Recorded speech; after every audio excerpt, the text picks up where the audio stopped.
last SummerSlam there was Roman. I see Alex there. I'll let him go. John Cena. he's due to come back. He's got a year of wrestling to do. Cody is either Cody is going to lose because the Bloodline are getting involved and Cena saves him, or Cena they're beating up Cody afterwards and Cena saves him. Maybe Survivor Series isn't Bloodline versus Bloodline. Maybe it's going to be Cody, Randy, Kevin Owens, Jimmy, John Cena versus the Bloodline. Acknowledge me!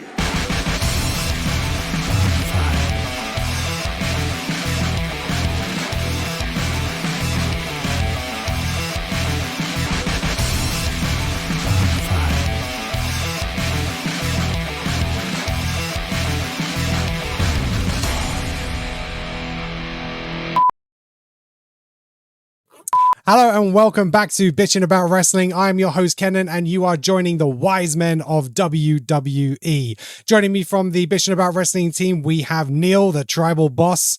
I acknowledge you. How you doing, Neil? I'm doing good. How are you?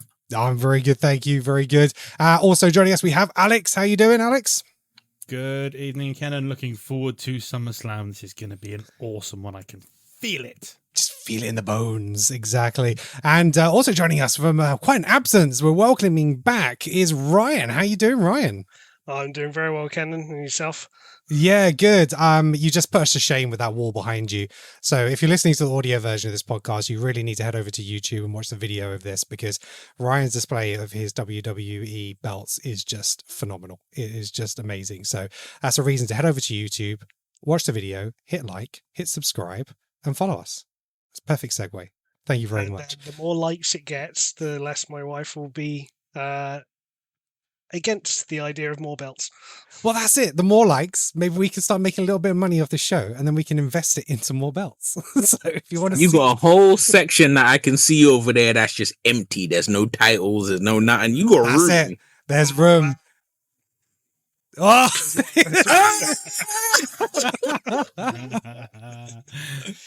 awesome. I'll just knock that on the floor.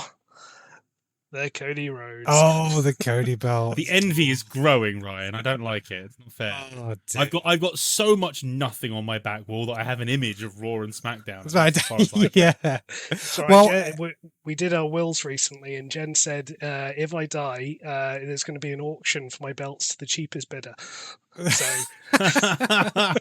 she couldn't be any more against it.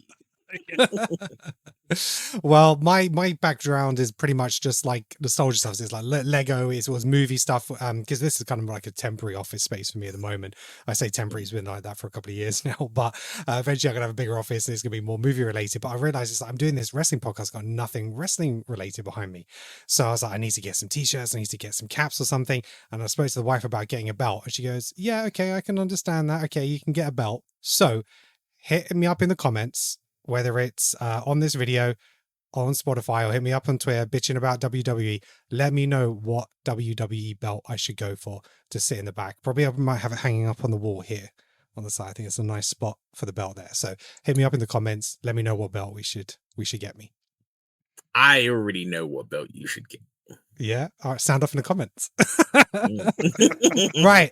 So on this episode, we are going to wrap up everything that happened on SmackDown and Raw this week. And then we're going to be doing our predictions for WWE SummerSlam 2024. So let's head straight into SmackDown. Let's do a quick SmackDown review. It opened with LA Knight and Santos Escobar one-on-one. And in the final moments of the SmackDown opening matchup, LA Knight sent the United States champion Logan Paul flying off the apron, who tried to interfere before overcoming Santos Escobar with a BFT. Thoughts on the match, guys, and that build up for that match? Nah, nothing. A bit like all of SmackDown was a bit by the numbers. Very basic build up to what's going to be a match where we hope LA Knight's going to win. But yeah, I don't know. I felt the whole of SmackDown was a little bit flat for me. Yeah, agreed. I think I said this the other week that the worst episode we've had since WrestleMania was the Monday Night Raw after Mania, and everything else has been fire since then. But SmackDown just didn't bang for me, and this match was probably the best match of the night. Yeah. Ryan, do you think Santos Escobar is going to feature in SummerSlam at all? Do you think there's going to be any interference by him? Because he's played heavily into this kind of trio the last couple of weeks. Quite possibly. I mean, I was just literally thinking about Santos Escobar and weirdly Pete Dunne and what's his name on Raw? Sheamus, yeah. So there's a caliber of wrestler at the minute that seems to consistently lose all their matches, but is really prominently featured. It's true. Like Finn Balor as well, and it's like somehow they're still credible. It was just.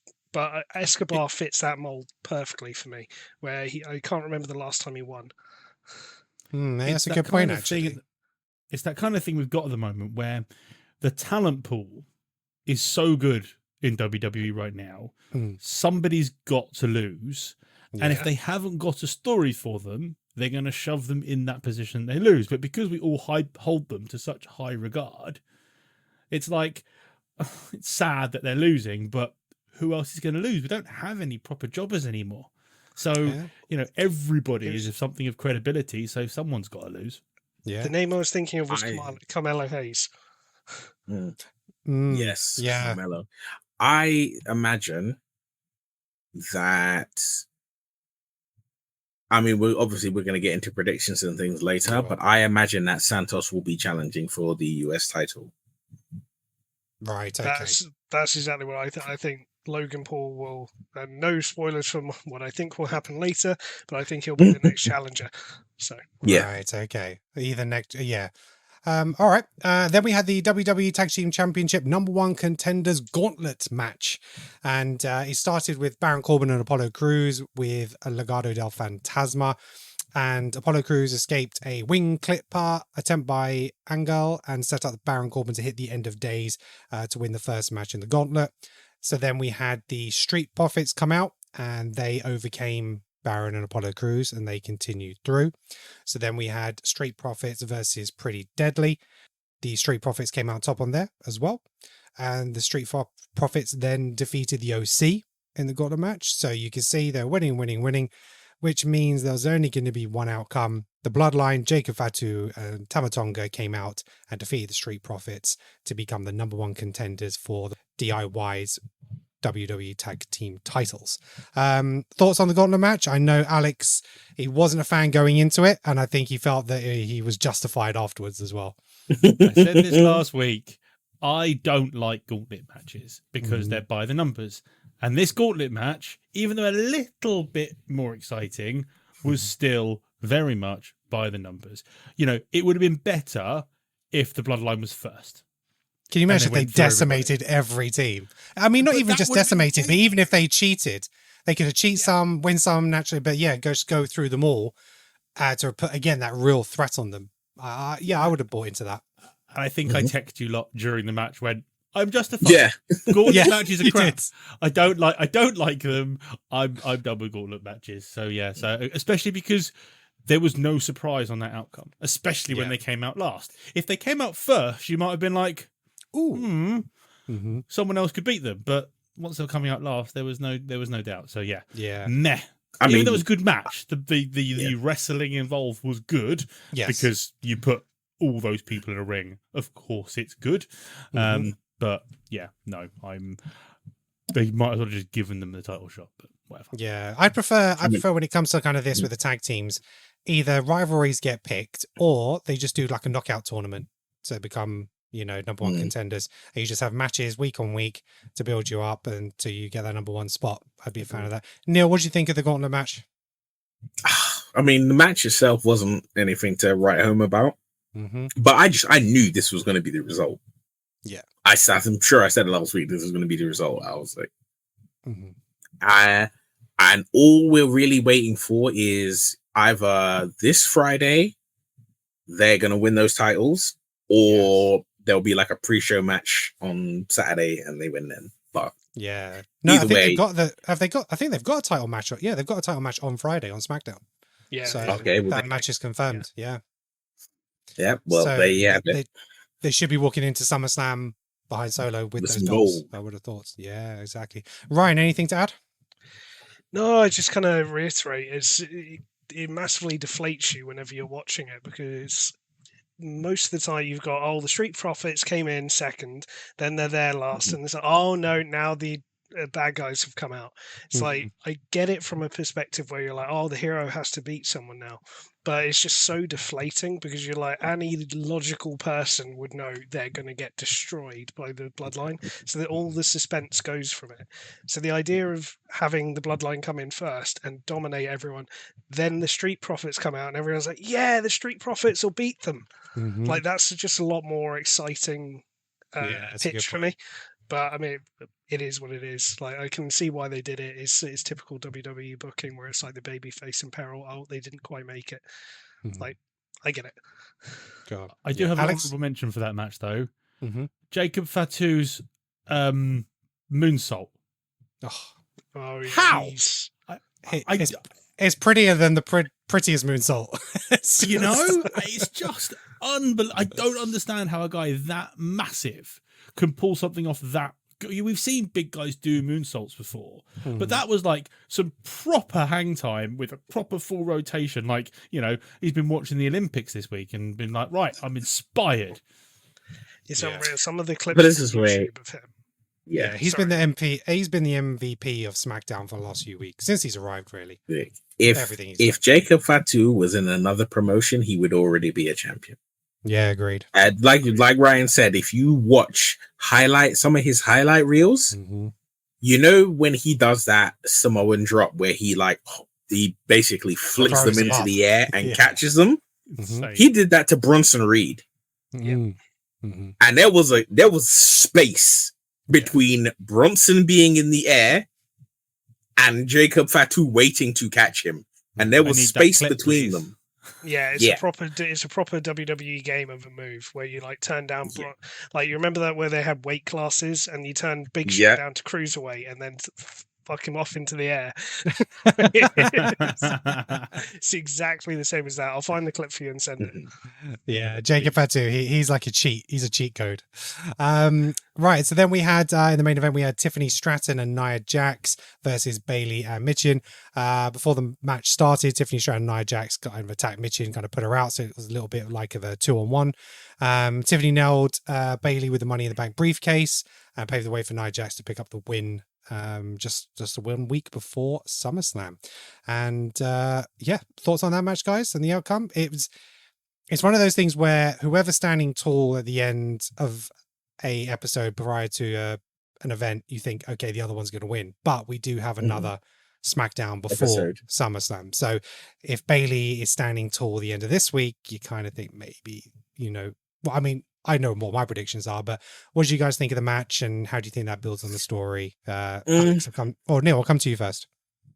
I think they've done Bayley dirty since she won that title. I think they had because the storyline of her winning the title was so kind of, I guess you could say, impactful. It was a good story. They've given her nothing since then. The closest they had to it was, I cannot remember who she was cutting a promo on, but she was saying to them, she was like, yeah, I know what it's like to be in your hometown and feel that hometown crowd. Piper, wasn't it, for Scotland? Yeah, I think, yes, that's it. Piper and everything. She was like, I know what it's like to go to your hometown and have all that support and then lose. Yeah. And other than that, she hasn't said. No, I mean, other than that, she hasn't done anything. What were you going to say? Didn't Vince have a whole thing about it? He just didn't let people win at home? Yes. Yeah, pretty much. Like 99% very much a case of if the you were time. wrestling at home, you'd lose. Yeah. But yeah, no, the thing with Bayley is I think the whole Bayley, I think the Bayley gravitas is tracing behind Cody, but just like 10-20% below that, in the sense where, this big build to Cody's title, this big build to Bayley's title, and they've both kind of dropped off on their sort of vibe, basically, on their aura, for both of them since winning that title, to a point where it's leading up to the fact where I think they're both going to lose their titles. Yeah. I think I think it's a thing of, you're right, it is basically carbon copies of both. But the problem is with Bayley, she doesn't have a bloodline to make it more engaging. No. Because the story's continuing from WrestleMania for Cody. So as much as it has finished the story, there's still threads feeding through. Like I say, Bayley's narrative hasn't been great, you know, and sometimes you forget that she is on SmackDown. You forget that she is that champion because the way they're dealing with the Women's World Championship on Raw is so prominent. There's just no comparison. So, Ryan, what are your thoughts on that last match and SmackDown this week? When you were talking about Cody continuing his story, I just immediately had a Infinity Saga versus Multiverse Saga. Yes. Roman Reigns is coming back, but he's not coming back as the tribal chief. He's coming back as Doom. I commented on that Instagram post of RDJ coming out as Dr. Doom, going, I don't understand. It has 39,000 likes and over 1,000 comments, and I even got private messages from people explaining it to me. I'm like, Jesus Christ! First of all, Marvel nerds are mental. Yeah, we are. But also, sorry about that. But also, that's crazy. I'm a Marvel nerd too. I've been trying to figure out ways to go back and see Deadpool. Anyway, let's not talk about that now. But, the thing that got me more like back on the world title, the destruction of the Money in the Bank briefcase, that was on SmackDown, wasn't it? Frankly, that was more interesting, just because like I think she's going to now get a custom Tiffy Money in the Bank briefcase, and I'm all on board for custom Money in the Bank briefcases. Because it got broken last week, and then this week she came with it all taped up with pink and green tape. Yeah. And so Nia said, I will get you a new bag, a new briefcase. Nice. Yeah. I mixed up the weeks. Yeah, okay. I forgot about that. You know what? That's going to be debuting at SummerSlam. Yeah. So she can have a nice new case to cash in on Nia. That's what it'll be. Well, I was about to say, it'll be Nia gives her the case, and she cashes in on Nia with that case. Oh, now that's storytelling. Yeah. That's storytelling, right? Can you imagine if she actually, when she hands her the case, she knocks her out with the case as she presents it to her and then cashes in? That'd be amazing. Unfortunately, it's too soon, but that would be absolutely brilliant. That'd be amazing. Right. And that's pretty much SmackDown this week. So we'll roll on to Raw. But let's have a look back at Raw and everything that happened there. It opened with Seth Rollins, CM Punk, and Drew McIntyre basically just talking each other down and building that match up. And for me, it worked. You know, Seth came out, his ref costume was just, it's so Seth Rollins. It was just brilliant. Got nothing to say about that. I just didn't like the costume. Like I think, mind you, I'm not a massive fan of Seth stripes. Like, sorry, zebra stripes. I think you'll find Cole.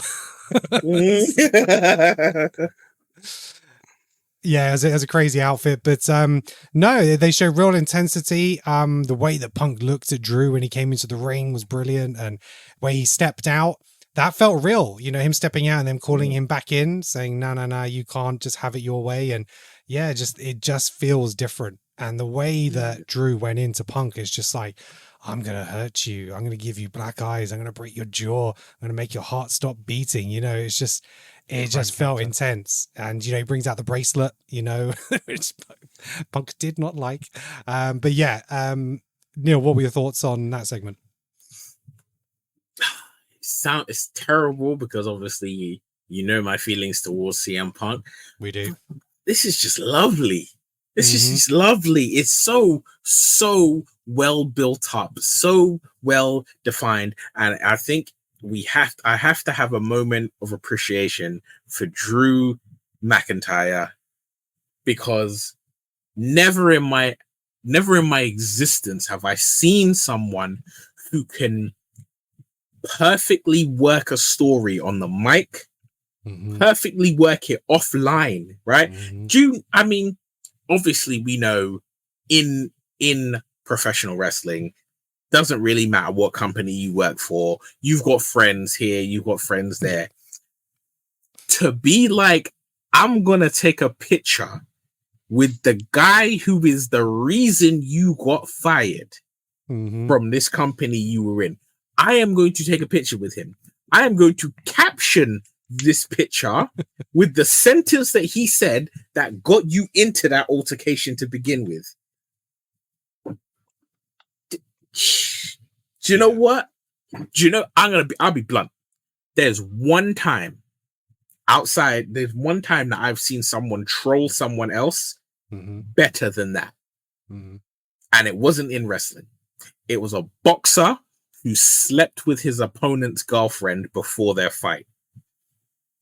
Oh, wow. Okay. That's deep. Right? That is the only time. I think his name is something like Adrian Broner or something like that. And it's the only time I've seen someone do something as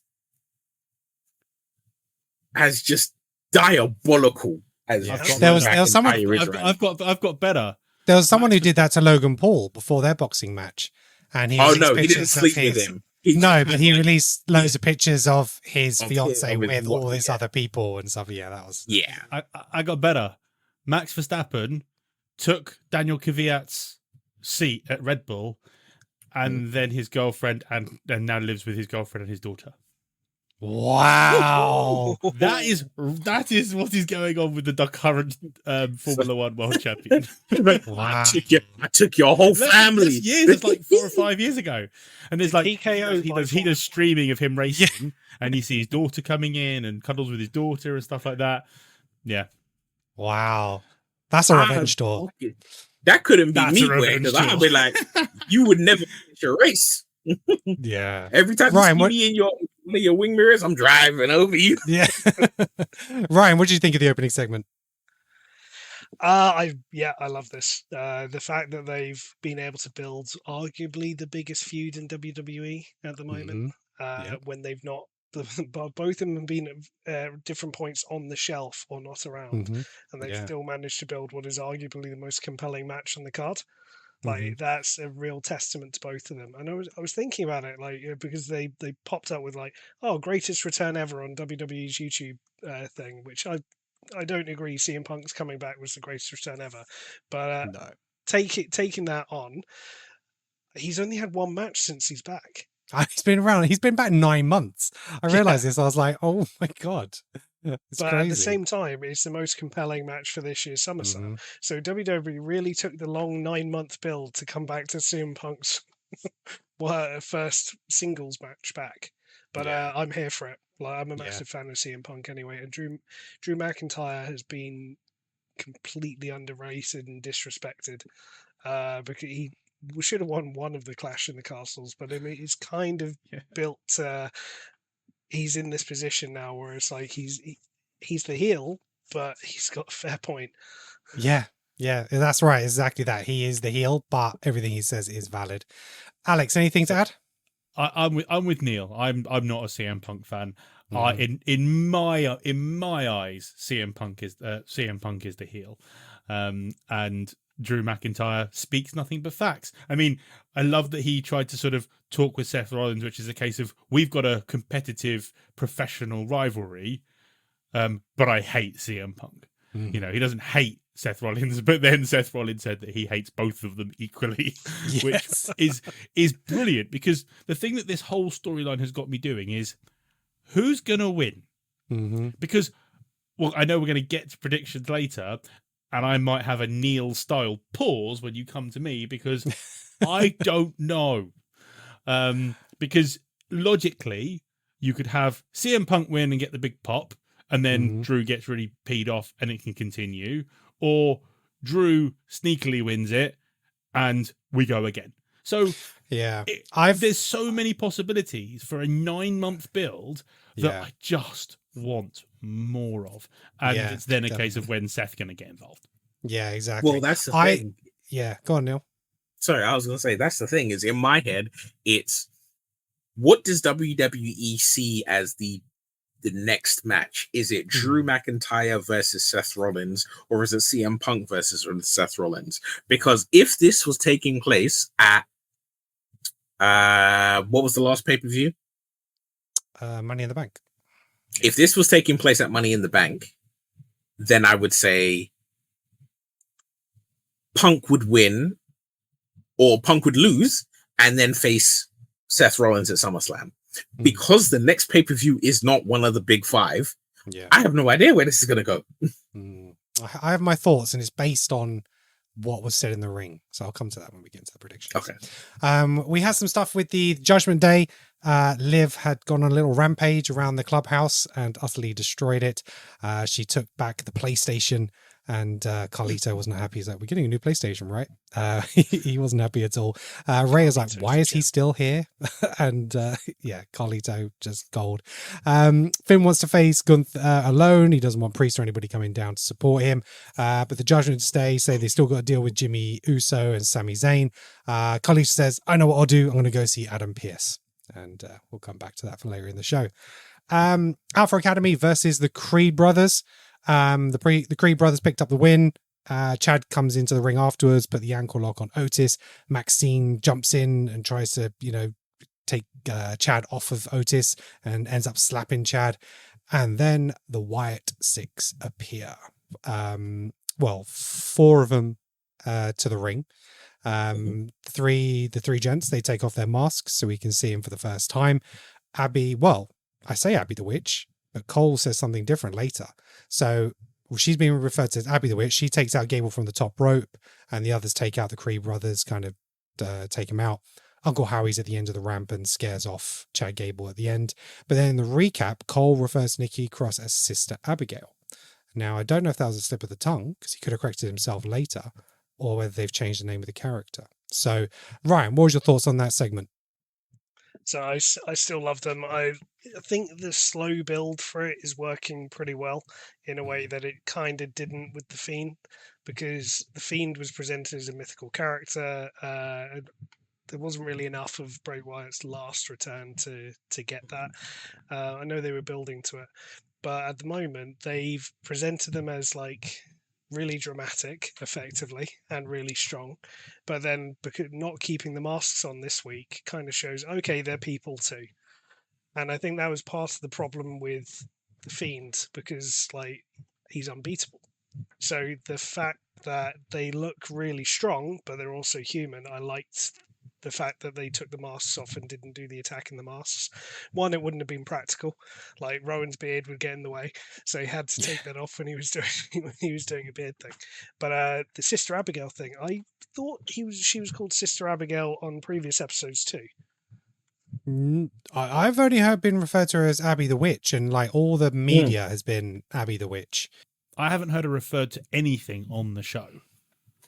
Okay. They haven't called her anything. Michael calling her Sister Abigail was the first time they've actually given her a name. Given her a name, interesting. Okay. Because they haven't obviously mentioned that she's Nikki Cross either. Yeah. Touching on Ryan's point, what I loved it, like you said, about making them real. Chad Gable to Adam Pearce later is like, I figured out who the rest of the Wyatt Six are. It's like these three people. He's like, yeah, they're under contract. I'm well aware of who they are. I love that. So we've got Rowan, we've got Dexter Loomis, and who's the other guy? I don't know. Joe Gacy. Joe Gacy. Yeah, I'm not familiar with Joe. Obviously, familiar with Dexter and obviously Rowan. But no, and we're actually going to get a six-man tag. Six-man tag after SummerSlam. Yeah. So the what's it called? The debut, ring debut, which will be an annihilation. Yeah, I'd like to think so. I mean, the Creed brothers are, a pretty good tag team, and they've got some strength. So, but it'd be interesting to see how strongly they put the Wyatts across compared to them. That is going to be interesting to see. Then we had another segment with the Judgment Day. Carlito comes back very proud that he's taking care of the situation with Sami Zayn, because he set up a match with Dom, who was well pleased about that.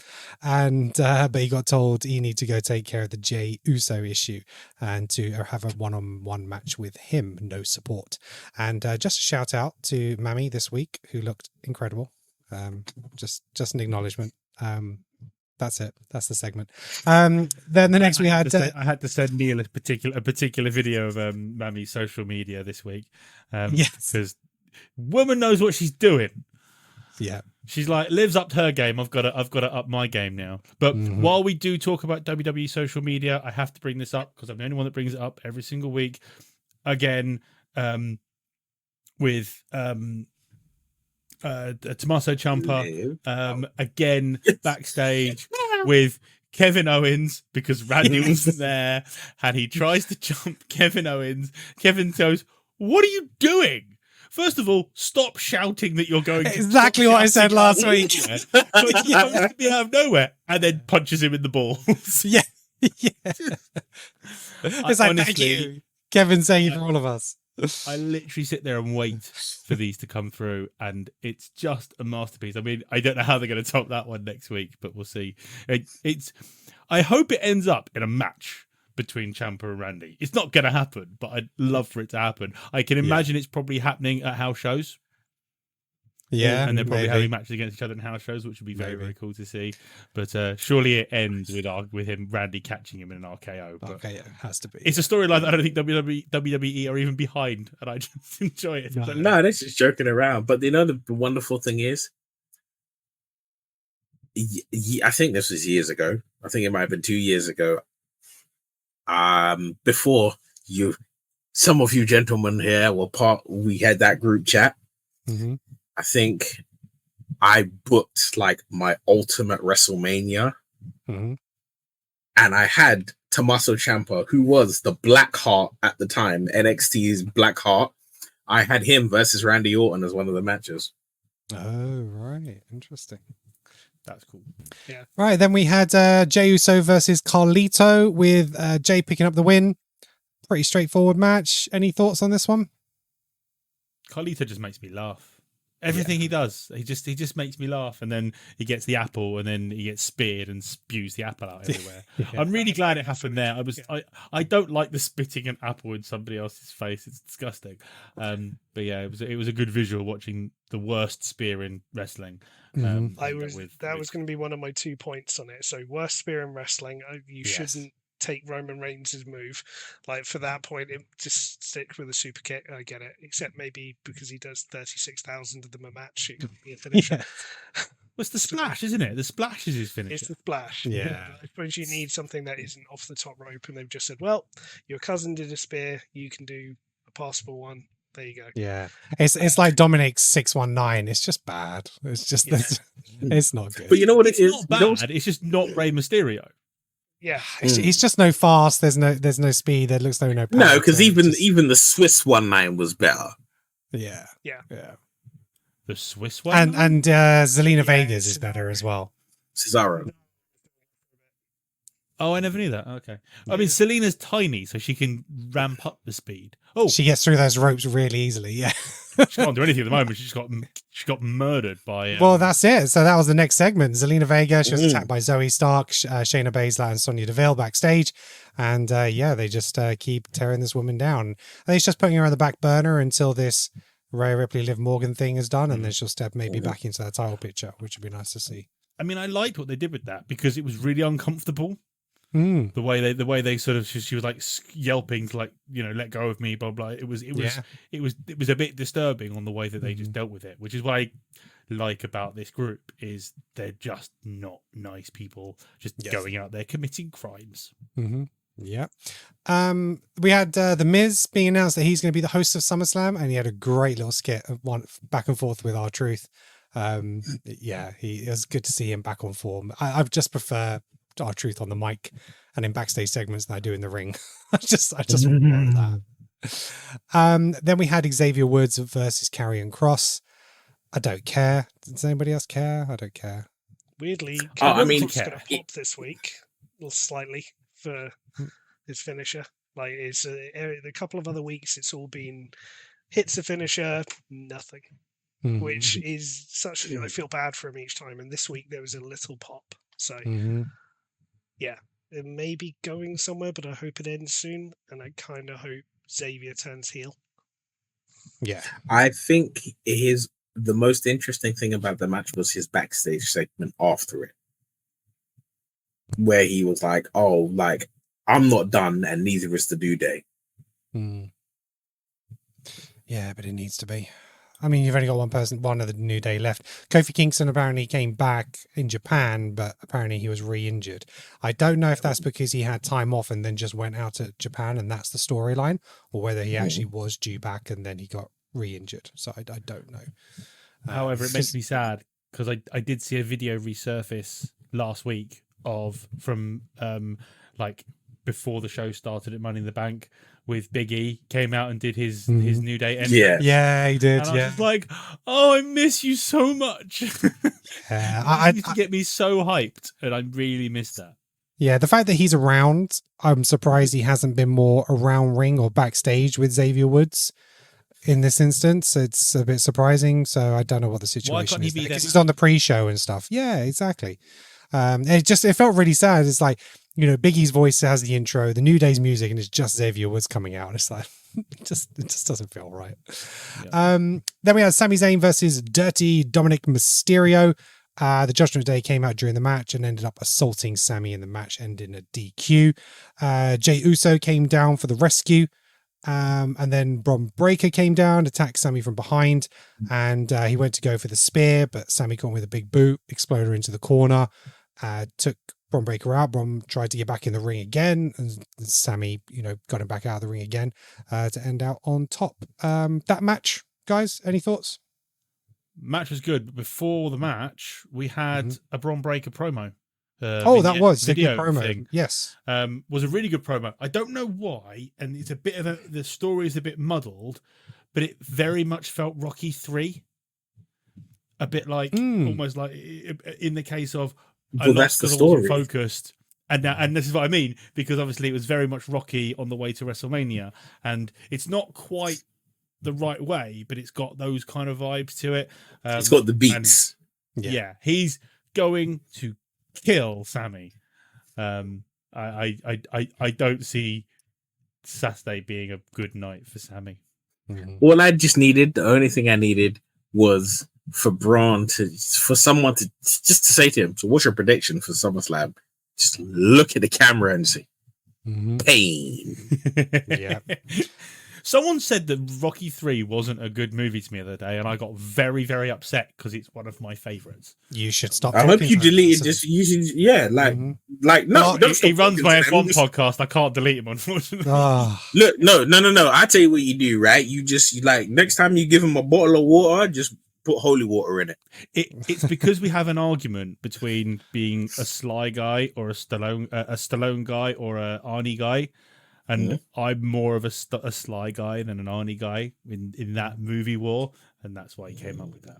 Interesting. Okay. I mean, I think you're wrong. It's Arnie. I'm an Arnie guy. Yeah. It's my childhood. I don't mind being wrong, in your opinion. Your opinion is factually wrong. I like them both. Yeah. That's for Creative Control podcast. Right. So now, Rhea Ripley, she shoots on Liv Morgan. That was, again, a good backstage segment from her.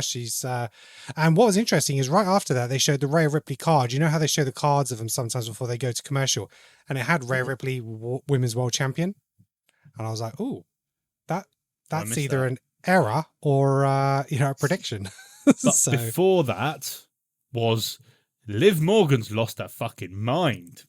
Yeah, she's lost her shit. She's burning all Dom's shit. The visual for this was brilliant. So you had a truck behind her with Dom on it, and then she's burning all the stuff that she's sort of made for him and done for him and photos and stuff for him. Proper psycho stuff. And then it obviously fades up to Dom's face on the truck. Absolute brilliant, especially because it's a complete diversion, because he is so turning on Rhea on Saturday. I will eat my microphone if that doesn't happen. Oh, I don't know if it's going to go that way. We'll come on to that. We had then Lyra Valkyria, Caden Carter, and Katana Chance versus Sonya Deville, Zoe Stark, and Shayna Baszler. 6-woman tag match. Sonya and the team picked up the win. And then Damage Control came out afterwards. A brawl ensued, and they were standing tall at the end of it. So, 3 little factions going on there and fighting each other. Do you guys into it? I think the Sonya and the team, I think, again, they need a name. But I think, generally looking quite good. Damage Control being back and, getting people's business. Are we fans?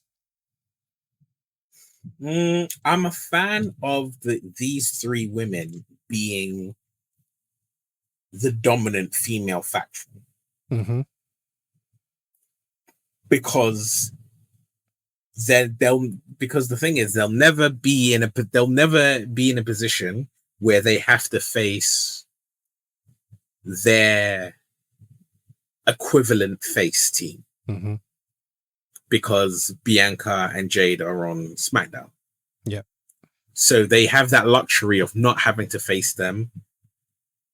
And it's just because that's not going to happen at the moment, they can just brutalize the women's division. And as long as it's like, okay, you keep forming these little factions of women to try and face off against them, and they just keep getting dominant and dominant and dominant and dominant, it allows you to be comfortable with them being there as that. Yeah, that's a good shout. Any other thoughts?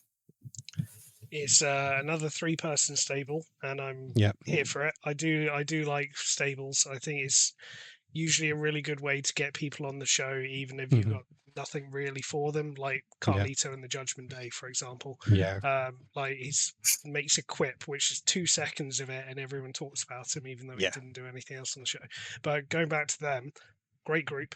I like them, and I like the idea of a 3-on-3 match.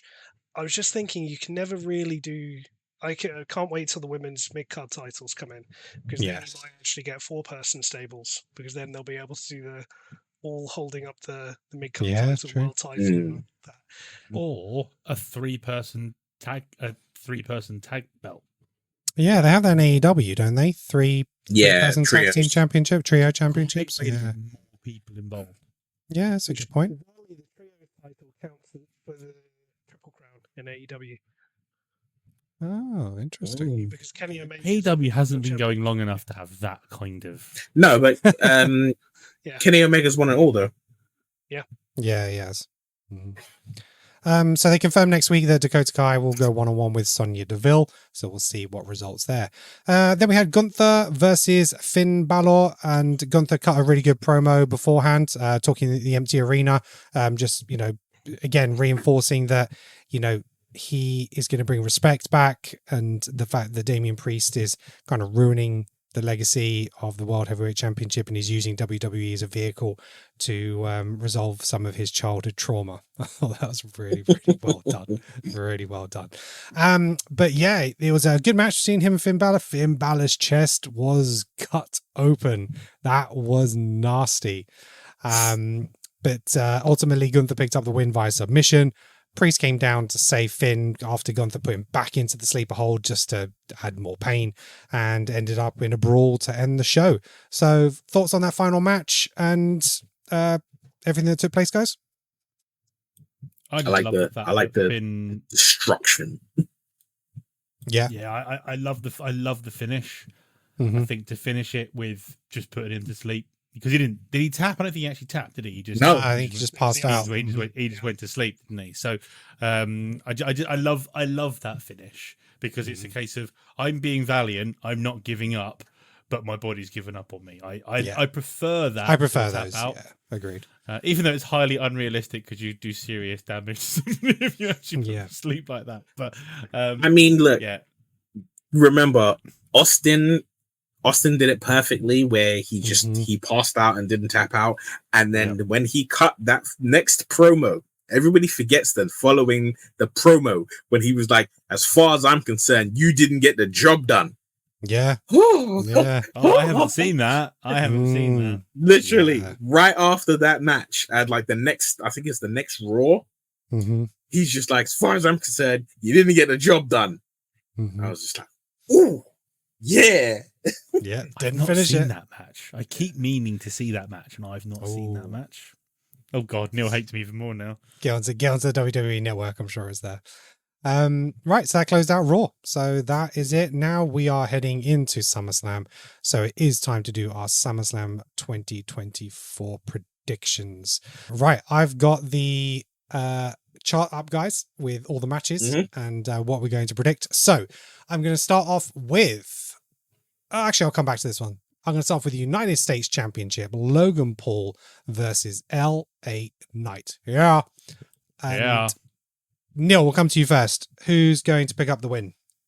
Logan Paul is going to lose. Right. So the answer to my question is LA Knight. LA Knight. He'd already LA started Knight is writing going to Logan win. Paul, hadn't he? Yeah, I did. I was just like, come on, bro. I'm sorry, I couldn't resist. Yes, LA Knight. I was like, going to oh, win. he's going for Logan Paul. Right. And how's he going to win? He is going to win with a BFT. There will be shenanigans from Logan Paul. Somebody will be dressed as a Prime bottle, possibly, or Prime will be a feature in the match. Whether it's somebody gets hit with the Prime bottles or somebody is dressed as a Prime bottle, Prime will be a feature in the match. But And the advert's Logan in the middle of the Paul, ring, right? not the advert in the middle of the ring, and Logan Paul will absolutely positively try and cheat. Okay. Ryan, what have you got? So I just seen how many title matches there are on the cards and how many title changes I predicted. Yeah. But this is one where if Logan Paul doesn't win now, like it's a big setback. Not Logan Paul, LA Knight. LA. If LA Knight doesn't win this, it's a big setback for him. Although I agree. don't think it hurts Logan Paul. So for this, Echo Neil, pretty much the same thing. There'll be somebody dressed up. He'll try to cheat. The brass knucks will come in. I think the finish will involve him trying to get brass knucks, misses, and then BFT. Right. Okay. I totally agree. Okay. I would imagine the brass knuckles will come out and maybe, just maybe, Logan Paul will hit Santos with the brass knuckles, and that will lead to him losing. Santos will try and interfere in the match. See, I think Santos will get involved in Monday Night Raw. Okay. I think Santos will stay out. I think Logan's got enough on SmackDown, you mean? that can get involved. Yeah. Sorry, on SmackDown. So I think Santos will be the first challenger, and he'll just turn up on SmackDown to challenge him. Maybe even say, "I left you alone. I let you win it. Come at me, bro." Right. So so LA Knight for Alex as well, and my friend Lee, who has I've been chatting to WWE about. He sent through his prediction as well. It might come onto this podcast in the future, but he said LA Knight for the win via pinfall. Again, Logan tries to use the brass knuckles. Knight stops him and uses them on him for the win. So LA Knight might do that. And yeah, I've said LA Knight pinfall. I said Logan tries to cheat. I think he'll be accompanied down to the ring by a celebrity. Because this is his hometown. He's going to have a grand end. He's going to have a big entrance. But I think he's like the third longest reigning US champion or something now. So because he's never there. Yeah. So he's it's time for him to lose it. Okay, so and who else? Rax, he went for LA Knight, pinfall, BFT. Logan tries to use the brass knuckles as well for the bonus point.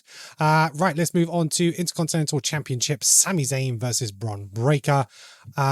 Rax, he went for Bron, pinfall, and it'll include 3 spears to finish the match.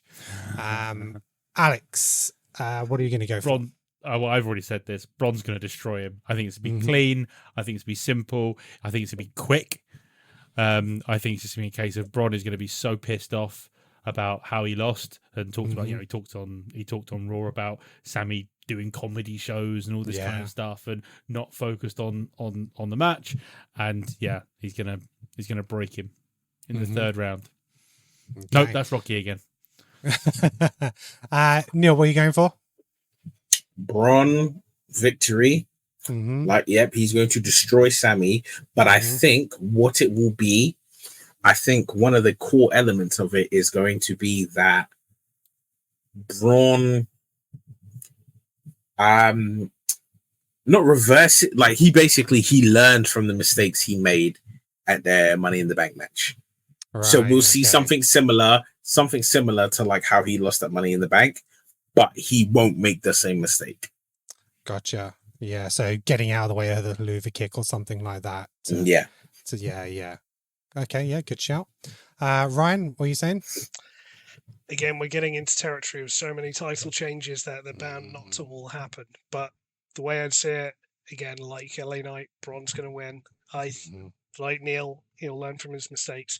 I think the Huluva kick will be counted into a spear, Mhm. and he'll win that way. Okay. Duck underneath it or something. Yeah, Spear, bounce off yeah. the ropes and run Just straight blow through. through him. Yeah. Absolutely And blow through him. Lee, he said, yeah, Bron Breakker, pinfall, and Sammy is squashed. Let's move on to the WWE Women's Championship.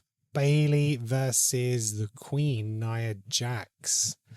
Ryan, I'm going to come to you first.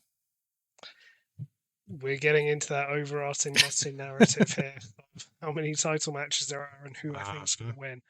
So I think Bailey retains. Okay. Yeah, I Pinfall? think Bailey retains.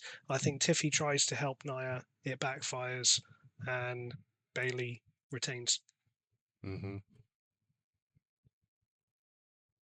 Yeah, I've went for the same, actually. I put Bailey retain, interference by Tiff, maybe tease a cash in, doesn't happen, and then Bailey retains.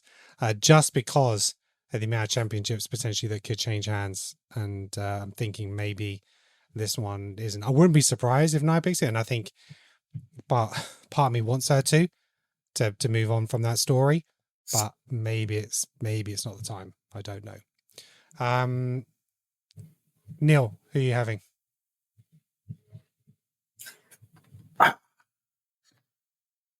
My answer is dependent upon what happens on SmackDown. You can't have that. No, you're not having that. I know. Well, you'll understand in a minute, right? If Tiffany gets her briefcase on SmackDown, Mm-hmm. Bailey will win the match. Okay. No, sorry, Bailey will lose the match. If no, I'm gonna say Bailey will retain. Okay. Against Nia Jax. Mm-hmm. Do you Can I think Tiff change will my cash answer? in? If she gets her briefcase on Friday, she's cashing in. Okay. Can I change my answer to say my answer is dependent on what happens Saturday? Yeah.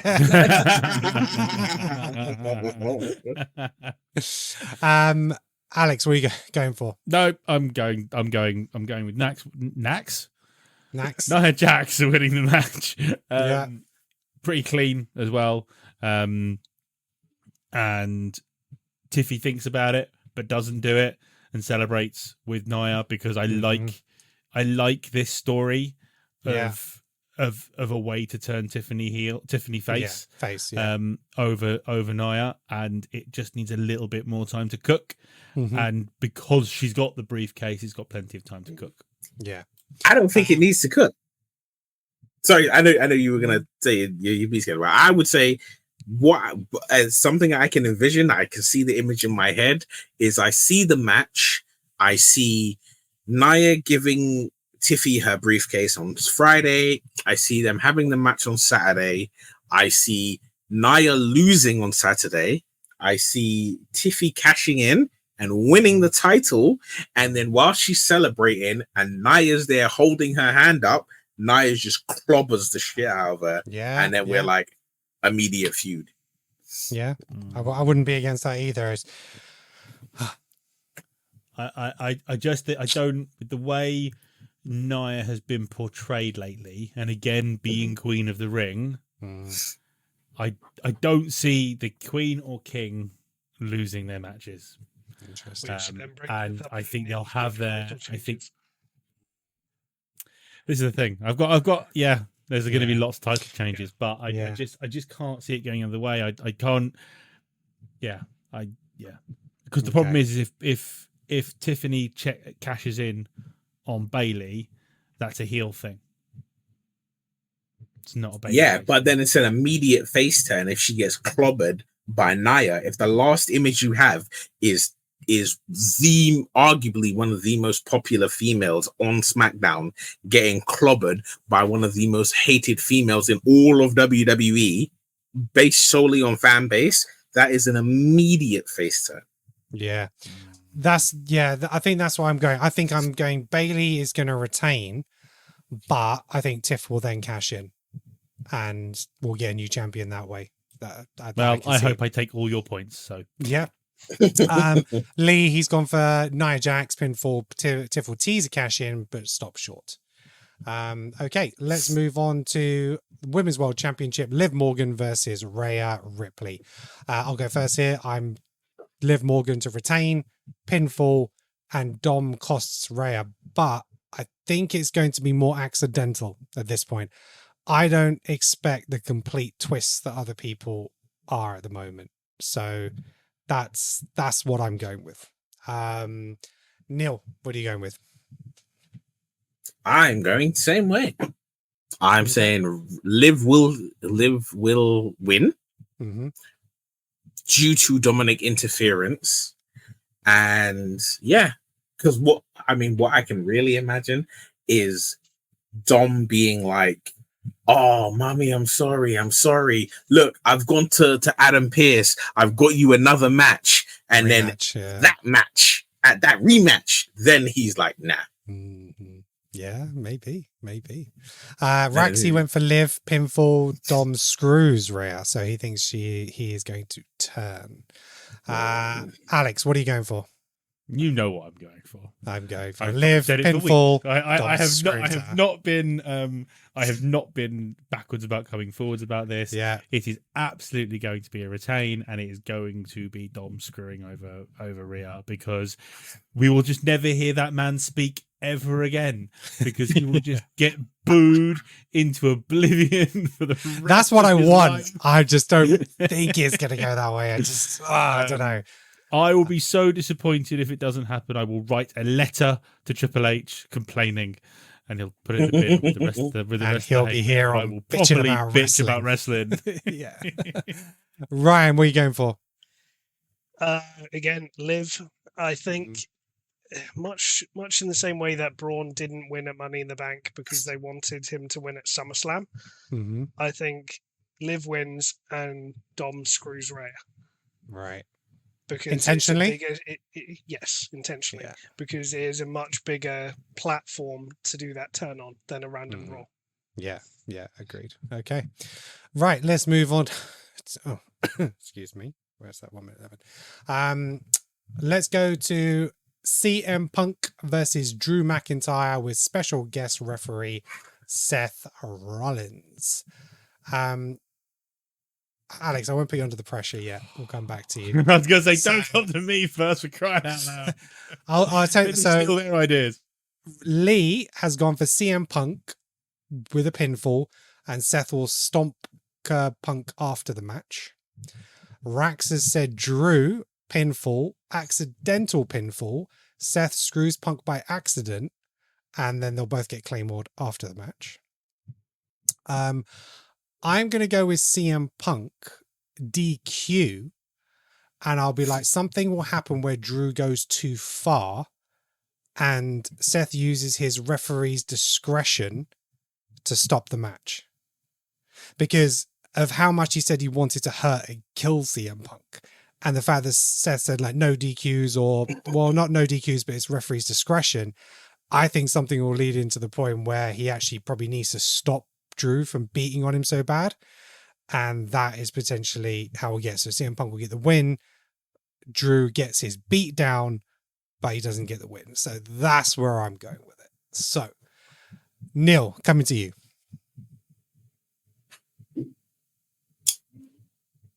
Similar vein. To myself. I imagine I see, because I see CM Punk winning, because I see the frustration on what I can see is them during the match. I can see Drew trying to recruit Seth to just be a biased referee. Yeah. He's like, remember what he cost you. Remember what he did. All the wrong moments. He cost you this. And then I can see like something happening where Drew, maybe like a wayward Claymore, catches Seth. Yeah. So that leads into Seth being like, Drew, you're gonna have to take a stomp for this one. Mm-hmm. And then there being like, for whatever reason, CM Punk covers him, and Seth is like 1, 2. And he's gonna be like, fuck's sake, 3. Yeah. And he's like, ring the bell, it's done. And then that leads into Seth versus Drew. Because he was like, you screwed me over because of this and because of this. Like, I envisioned the ending that we kind of thought we would get from Triple H versus Undertaker at WrestleMania with Shawn Michaels as a ref. Michaels, yeah. Okay. Ryan, what are you going for? CM Punk win. Mm-hmm. As much as I want Drew to win, this feud's got a couple of matches left in it. Yeah. And they're paying a hell of a lot of money to CM Punk for his first match back to be a loss. Mm-hmm. Mm-hmm. So, it's got to, I think, CM Punk. But Drew continues to beat down afterwards and demolishes both CM Punk and Seth Rollins after the match. Right, okay. Cool. Yeah. So, Alex, you got a mixture of opinions there, but what are you going for? And I'm going for something different. No, so I think CM Punk's going to win. I agree on the whole case of it's CM Punk coming back, first proper match. He's not going to lose. But I think it's going to be because Drew is going to constantly be a dick to Seth, constantly not break up the calls, push him, blah, blah, blah. And Seth's going to snap on Drew because it'll be a case of, look, I've been cost again. So I think it's going to be a case of probably like a stomp from Seth or something like that. And then a quick 1, 2, 3 with CM Punk. I don't think it's going to be a simple, clean win because it can then be a case of, after it happens, CM Punk gets pissed off with Seth for getting involved, and they have a fight, ends up with the three of them trying to beat each other up, and that's how we end up with the triple threat match. Yeah, it's funny because we have situations where it feels like Drew's on a real losing streak, but he did win Money in the Bank. Do you know what I mean? So it's like, actually, when you look at, and he has had championship matches, so it's not that he can't afford to take the loss, but at the same time, like, should he be taking another loss? Back-to-back pay-per-views like this. So losses don't matter, I don't think, in this. But exactly, his status and where he is, I don't think it really matters. And they can play in that narrative. Again, it's that self-sabotage. He's going, rather than concentrating on Punk, he's getting Seth involved, maybe, like you say, and then that ends up costing him. So, okay. Which will be a nice little turnabout, considering how much he was trying to tell Seth to mind your own business with the bloodline thing around WrestleMania. Yeah, true that. Okay, so we have 2 matches left. We have WWE World Heavyweight Championship, Damian Priest versus King Gunther. Rax has gone for Gunther, pinfall, and Judgment Day screws Damian by accident. Lee has gone Gunther, submission. Finn will cost Priest. And I've gone the same, Gunther, pinfall. Finn interferes, cost Priest. Especially after what happened to Priest this week. He's going to be his ego is going to be hurt. And, You mean Finn? Finn, sorry. Yeah, Finn interferes and costs Priest. He's going to be very hurt because of what Gunther did to him this week. I was very tempted to actually go for a Damian Priest retain, but it's just a case of Gunther doesn't really lose. He lost at WrestleMania, but before that he hadn't lost for like 666 days or whatever it is. So for him to have a WrestleMania and lose, he's come back and won King of the Ring, yes, but then to lose on the next pay-per-view, I just don't see it. So it has to be something which interferes, which saves Priest a little bit. So that's the way I see it. Alex, what are you going for? I'm going for a very clean Gunther win by pinfall. Clean? I don't think there'll be any shenanigans. I think it'll be clean because Damien will be very much a case of, you lot stay here, leave me alone. I have to do this by myself. And I think that's how it'll be. And then I think what that then leads to is the Judgment Day giving the I told you so's. You should have let us help you, blah, blah, blah, which then leads towards the split up. Okay. Which I still don't want to happen, by the way. I don't want them to split up the Judgment Day. I like the Judgment Day. Judgment Day are up there as one of my all-time favourite factions. Mm-hmm. And I don't want them to split up because I don't think they need to. Okay, cool. Ryan, what are you going for? Similar to Alex, relatively clean-ish win. Mm-hmm. There will be some interference from Finn or the Bobblehead Man part of the way through, but I don't think it's involved in the direct finish. Right, I think okay. they'll come down and it will carry on for a little while afterwards, and Gunther gets the win. But there's still then an argument saying you interfered, you distracted me, even if it wasn't directly involved in the finish. Yeah. So I think that's the way. Similar, Gunther doesn't lose. And, Pinfall? Yeah. Priest won't submit. So yeah, pinfall. Okay. Cool. And Neil, what are you going for? For the longest time, I've been thinking that Gunther is just going to win. Mm-hmm. But then I had a storyline development pop into my head right now where I was like, what if Finn interferes, Damien wins, and then for the rematch, Gunther's like, you see, you couldn't beat me by yourself. You needed your help. And then that is what leads to him being like, I told you to stay out of my business. Yeah. So, but then again, as you say, it's Gunther. He's so compelling. It's so difficult to imagine him just losing. Yeah. This was my toughest one. But you know what? Just to be different, because everybody has said Gunther wins, I'm going to just say Damien wins. Okay. I'm going to say Damien Priest retain, just to be different. All right, cool. Neil's thinking about the points.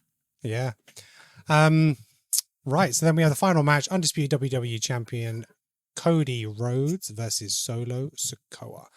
Rax has gone for Cody, pinfall, and he's got Paul Heyman, Jimmy, and Roman return after the match.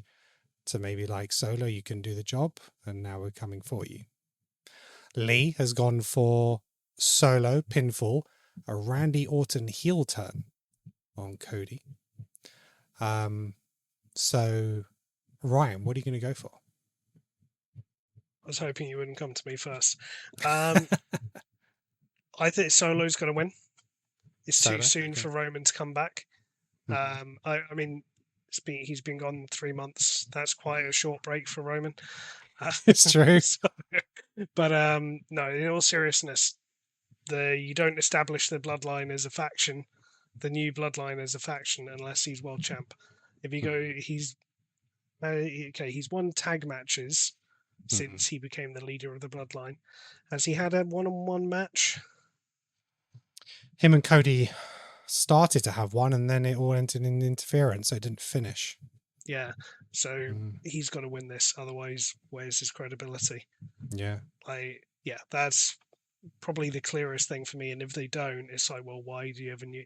The only possible way that it could happen for me is that Roman Reigns come back, and then you could have Bloodline versus Bloodline at SummerSlam, but it still feels like you've got Survivor Series. Survivor Series. But then you've got 4 months to build up to that, which seems too long. So, So what's your bonus point in this match? So Solo, pinfall. Solo pinfall, I would say Cody hits a crossroads on him, he kicks out, it goes to hit another one, counters immediately into a Samoa spike directly from the second crossroads. Okay. All right. Neil, what are you going for? Solo wins. Interference from Bloodline. New Bloodline member debuts. Okay. Is it the one whose name you can never remember? Yes, the tall gentleman with the long afro curls. Him. Okay. Do you still not remember his name? No. You need to do some research, bruv. No. Do you know what the thing is? It would be like, we'll stop recording and then I'll instantly remember his name, and I'm like, "That's a son Damn of a it. Will he be wearing a nondescript black hoodie dressed as Yeah, well, that's it. debuts? Yes. I just missed the count, but the referee's voice. Yeah. No. Alex, what are you going for?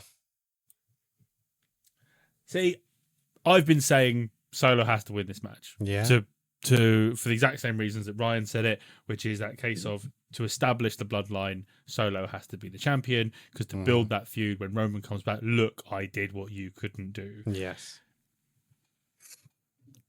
And that's what I'm going to predict, because it's what I want Mhm. to happen and what I think needs to happen. I have a horrible feeling they won't pull the trigger, though. Mhm. I have a really, really horrible feeling they won't pull the trigger. See, What's your you know- bonus point? 1 sec, Neil. So bonus point will be, there's going to be bloodline interference involved in it, and I think he'll do another load of 1,000,000 Samoan spikes like he did to Cena, like a execution style like he did to Cena. Okay. Go on here. What were you going to say? I was going to say that again, it harkens back to when Cody was in the build for his first WrestleMania match with Roman. You aren't ready. Yeah, you aren't ready. That came and they up were like, this they're week as well, gassing didn't you it? up. Yeah, it was gassing That them up. came You up. aren't ready. Yeah. I'm just like, man's ready Came now. up on SmackDown. I'm pretty sure Cody have a promo. He said that on SmackDown, and I remembered that you said about that. So yeah. Yeah. I was all for Solo taking the title at this point. However, I don't think they're going to take the title off Priest and Cody at the same time. So I think Gunther takes that title and Cody has to retain. But I believe Solo is going to win by a DQ. So I think what's going to happen is Randy and KO try and stop the bloodline interference, because there's 4 of them, 3 of them. And then Jimmy Uso comes out. He returns and he stops Solo winning the title, gets the DQ, and now Solo has to turn his attention to putting Jimmy in line with the bloodline moving forward. Which frees up Cody to have a match against Maybe Randy. against Randy or something like that. I also maybe predict that maybe Paul Heyman returns at this pay-per-view. Maybe with Jimmy or afterwards, or gives a tease about Roman coming back. I don't think Roman's coming back yet. I think it is too early. But I think my pay-per-view, my PLE bonus point is a Paul Heyman return. So have any of you others got a PLE bonus point? Any returns or anything that's going to happen? Alex? I've literally just thought of it because I was just having a quick look at Instagram, and there is a Instagram from Charlotte Flair rolling around the ring in the PLE. So I'm now thinking, does Bailey win and then Charlotte comes back? Maybe Tiff goes to cash in, but then And Charlotte Charlotte comes out stops her. and the music stops her from cashing in. Ooh, okay, so I'll put down a Charlotte Flair return. Neil, do you have a PLE bonus point? Without stealing I mean, I said no. I mean, I said I said his current name is Haiku Leo. Haiku, like the poem. Yeah, Hiku Leo. He has a WWE name that's already been trademarked, and I think it's like we've got Tangaloa, we've got Tamatanga, and I think his name is something like Haiku Leo. Not Haiku Leo. This is his current name. Is like Haiku or Leo Tama or Leo Tunga or something, right? I think he'll debut SmackDown after SummerSlam. So Jimmy will come back, and then Solo's like, I'm going to bring somebody else in now to keep our numbers higher. So yeah, that's probably. Okay, so Ryan, any PLE bonus point?